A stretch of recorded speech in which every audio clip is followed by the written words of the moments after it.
देश में लोकसभा चुनाव की तारीखों का ऐलान हो गया है। 7 चरणों में देश में चुनाव कराए जाएंगे और इन 7 चरणों के बाद 4 जून को मतगणना होगी और फिर देश में नई सरकार का गठन कर लिया जाएगा। इस बीच दिल्ली देश की राजधानी है, जहां एक बार फिर शराब नीति के मामले में अरविंद केजरीवाल जेल जाते जाते बचे, उन्हें जमानत मिल गई। राजधानी दिल्ली में 7 लोकसभा की सीटें हैं। 7 में से इस बार सिर्फ मनोज तिवारी को छोड़कर 6 लोकसभा सीटों पर भारतीय जनता पार्टी ने उम्मीदवार बदल दिया है। आम आदमी पार्टी और कांग्रेस एक दूसरे की दूर विरोधी पार्टी रही। दिल्ली में इस बार गठबंधन तरह चुनाव लड़ रही है।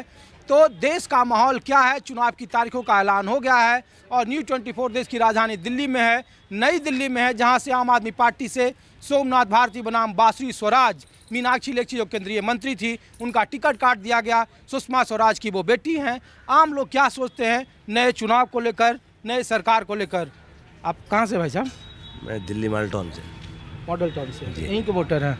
तो अब तो चुनाव का ऐलान हो गया है, क्या मुद्दा इस बार रहने वाला है? आप लोग कैसे देख रहे हैं इस चुनाव को? देखो ये वन साइड ही है, अब तो मैं तो यही लगता है वन साइड ही है। मुझे चुनाव तो यही कहते हैं लोग, जो भी कहते हैं यही कहते हैं मोदी साहब। लोग की नहीं तो आपसे पूछ रहा हूँ। नहीं देखो मेरे को, मैंने आपसे कहा ना, मुझे तो मैं तो ये कह सकता हूँ कि ये वन साइड है। मुद्दा कुछ है कि आप भी टीवी वाला कह रहे हैं कि 400 पार है, 370 है? देखो जो काम अच्छा करेगा वो कोई भी हो, जो भी होगा वो बेहतर ही होगा, जो भी काम करेगा। अच्छा, क्या करते हैं आप? मैं तो कुछ भी नहीं करता। मेरा तो एक छोटा सा है ना स्टूडियो है। अच्छा, वहाँ पे बैठता हूँ, ट्रेनिंग देता हूँ लोगों को। मेरे हेयर स्टाइलिस्ट के एक एकेडमी है छोटी सी। अच्छा, हेयर स्टाइल का फिल्म लाइन के जो है उसमें ज़्यादातर बैठता हूँ। तो इस बार क्या माहौल है आप लोग का, लग रहा है? माहौल तो क्या है जी, इलेक्शन तो देखो मैंने अच्छा, कहा ना, दिल्ली में चुनावी मुद्दा क्या है ये तो बताइए। दिल्ली में आप कितने सालों से रह रहे हैं? मैं ये तो बचपन ही सारा यहीं पे बीत गया। हाँ, तो क्या है, आप लोग तो इतने दिनों से दिल्ली को देखे हो। आम आदमी पार्टी और कांग्रेस एक साथ मिलकर लड़ रही है। क्या बोल सकते बीजेपी ने अपने 7 में से 6 उम्मीदवार बदल दिए। जो काम अच्छा करेगा सर उसके साथ ही सब इंसान है। इस बार है लड़ाई दिल्ली में या नहीं? होनी चाहिए, फाइट होनी भी चाहिए, बढ़िया बात है, होनी भी चाहिए। ये हैं दिल्ली के, मैंने इनसे पूछो। देखो ये, अरे बाबा, हाँ जी, अरे आ जाओ इधर सर। बाबा, अरे बाबा इसीलिए कि सर अंकल सर हम लोग ये पूछ रहे हैं कि देश में चुनाव की तारीख का ऐलान हो गया है। यहाँ 7 लोकसभा का सीट है दिल्ली में। तो इस बार का माहौल क्या है चुनाव का? कुछ क्लियर नहीं है, सब उलझा हुआ मामला है। उलझा हुआ है, हो सकता है तीनों बढ़ जाएगा, तीनों पार्टियों में बढ़ जाएगा, एक पार्टी ले जाएगी। एक बार बीजेपी भी आ जाएगी कहीं ना कहीं जरूर। अरे तो बीजेपी और दूसरी तरफ तो केजरीवाल और कांग्रेस मिलकर चुनाव लड़ रहे हैं। राइट, लेकिन जनता तीनों को बुलाएगी जरूर। एक को देगी, पहले दिया केजरीवाल को, बट केजरीवाल सेज। अच्छा, लोकसभा के लिए, लोकसभा की मैं पूछ रहा हूं। वो तक बीजेपी के, वो तो बीजेपी जाएगा, बीजेपी जाएगा, बीजेपी जाएगा। उसने ऐसी पकड़ बनाई हुई है अपनी, चाहे झूठ बोल रहे हैं, ऐसी बड़ी बड़ी बातें बोली हुई हैं कि लोग इसने उनसे आसक्त हो गए, उनसे बीजेपी मोदी जी ये कर रहे हैं। अच्छा, एक बात बताइए, यहाँ से इस बार मीनाक्षी लेखी थी, 5 साल मंत्री रही।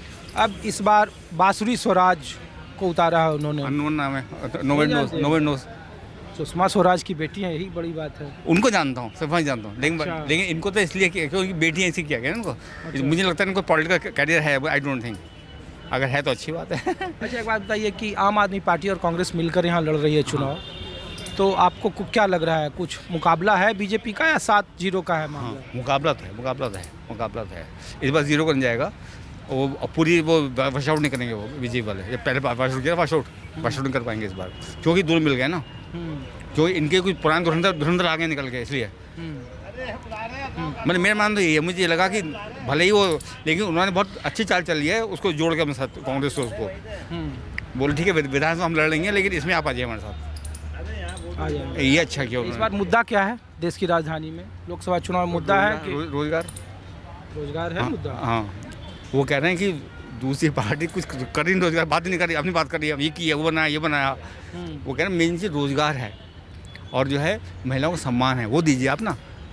बड़ी बातें कर रहे हो आप, ये करेंगे वो करेंगे। तो रोजगार और महिलाओं का सम्मान दोनों नहीं है, लेकिन उतना नहीं है जितना कहा जा रहा है। और रोजगार तो वाकई में लोग अच्छे पढ़े लिखे बेचारे भीख मांग रहे हैं, यहाँ पे छोड़ गए दिल्ली। तो इस बार 24 में रोजगार के मुद्दे पर चुनाव लड़ा जाएगा या चुनावी बॉन्ड, धारा 370, राम मंदिर। ये दो तरफा 370 राम मंदिर इधर से होगा बीजेपी साइड से, इधर से होगा ये रोजगार। मतलब जैसी हवा यही कह रही है। आप कहाँ से भाई साहब? मैं वाराणसी से हूँ। अच्छा, वाराणसी से। अब तो चुनाव की तारीख का 7 चरण में चुनाव होंगे। चुनाव आयोग ने कहा कि देखिए भैया, इस बार राजनीतिक पार्टियों को कि आप दायरे में रह के एक दूसरे के खिलाफ प्रचार करें या वो मुद्दे उठाएं जो लगे कि वो दायरे में हो, संहिता एक तरह से बना हुआ हो। तो इस बार के चुनाव को कैसे देख रहे हैं? दायरे में तो रह के सभी लोग लड़ते हैं। यही राहुल गांधी बार बार गलत बयानबाजी करते हैं, फिर बाद में जब कोर्ट का हंटर चलता है तो माफ़ी मांगते हैं। आप देख लीजिए 2-3 बार के एग्जाम्पल वहीं बोलते हैं। एक बार कभी बोल देंगे कि गांधी जी की हत्या आरएसएस के लोगों ने की है, फिर कभी बोल देंगे कि मोदी सरनेम वाले सभी चोर होते हैं, मोदी सरनेम वाले सभी लोग चोर होते हैं। कितने बड़े बड़े उद्योगपति थे, मोदी जी थे जिनके नाम पे मोदी ने। तो भाई साहब, उनकी संसद सदस्यता चली गई, उसमें तो कोर्ट का मामला था। क्यों बोलते हैं राहुल जी ऐसा? आप सोचिए, बच्चे तो हैं नहीं ना, बड़े लीडर हैं, बड़े पॉलिटिकल फैमिली से आते हैं, दादा परदादा पिता सभी प्राइम मिनिस्टर रहे हैं। ये बताइए, ऐसा नहीं है बचपन से एक्सपीरियंस रहा होगा उनको राजनीति का, जितना उनको एक्सपीरियंस होगा उतना हमको आपको नहीं रहा होगा, क्योंकि हम लोग सामान्य परिवार से आते हैं, वो राज परिवार से आते हैं। कोई बुराई नहीं है, वो उनका भाग्य लेके पैदा हुए, अच्छी बात है।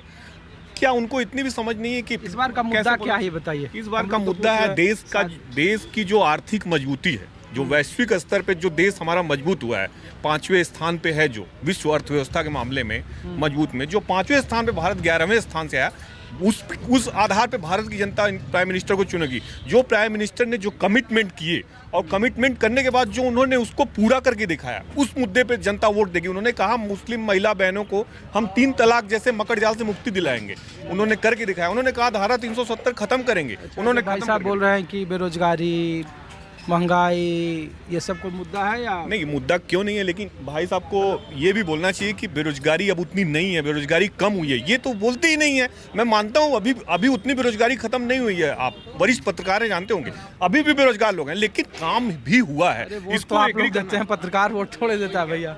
तो एग्री करना पड़ेगा ना कि काम हुआ है। अब तो 100 में 100 बेरोजगार नहीं है ना, जैसे कांग्रेस पार्टी के समय में थे।